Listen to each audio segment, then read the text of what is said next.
உங்களுக்கு 1000 ரூபாய் பணம் கொடுத்து இந்த கேள்வியை கேளுங்க, நீங்க இல்லைன்னு சொல்லுங்க. நீங்க இல்லைன்னு சொல்லுங்க. அதே மாதிரி அண்ணாமலை பாத்துருப்பாங்க உங்களுக்கு தெரியுமா தெரியாதா? ஒரு நிமிஷம் அண்ணாமலை பாத்துருப்பாங்க உங்களுக்கு தெரியுமா தெரியாதா? மகேஷ் நீங்க கேட்ட அதே கேள்வி திரும்பி நான் கேட்கிறேன். மகேஷ் தந்தி டிவி சார்பா 1000 ரூபாய் வாங்கினாரு நான் கேட்கிறேன். நீங்க இல்லைன்னு ப்ரூவ் பண்ணுங்க. அந்த மாதிரி தான் உங்க கேள்வி. கேள்விக்கு ஒரு லாஜிக் இருக்கணும், கேள்விக்கு ஒரு பதில் இருக்கணும். யாரு கோவப்படுறாங்க? முட்டாள்தனமான ஆர்குமெண்ட் கோவப்பட்டா இது அறச்சீற்றம், இது நடக்கணும். நானே கை கட்டி நீங்க கேட்கிற கேள்விக்கு பதில் சொல்றதுக்கு வந்திருக்கேன்னா ஒரு மனிதனுக்கு அறச்சீற்றம் இருக்கணும். நீங்க என்ன வேணாலும் கேட்பீங்க, காமெடி மாதிரி நான் பதில் சொல்லி என்ன கை தட்டி மக்கள் சிரிக்கிறக்காக பிரஸ் மீட் பண்ணிட்டு இருக்கோம். This are all serious business. என்ன வேலையெல்லாம் வந்து பிரஸ் மீட் பண்ணிட்டு இருக்கமா? 16 மணி நேரம் ஃபிளைட்ல வந்து வேலையெல்லாம் பேசிட்டு இருக்கேனா?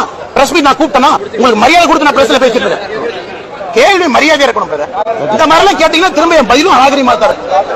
இது போல் பத்திரிகைகள் செய்தியாளர் சந்திப்பில் வந்து தரமான பதில் கேட்டு ரொம்ப நாள் ஆயிடுச்சு. தலைவர் பதவியிலேருந்து போனதுலேருந்து தமிழக பாஜகவில் வந்து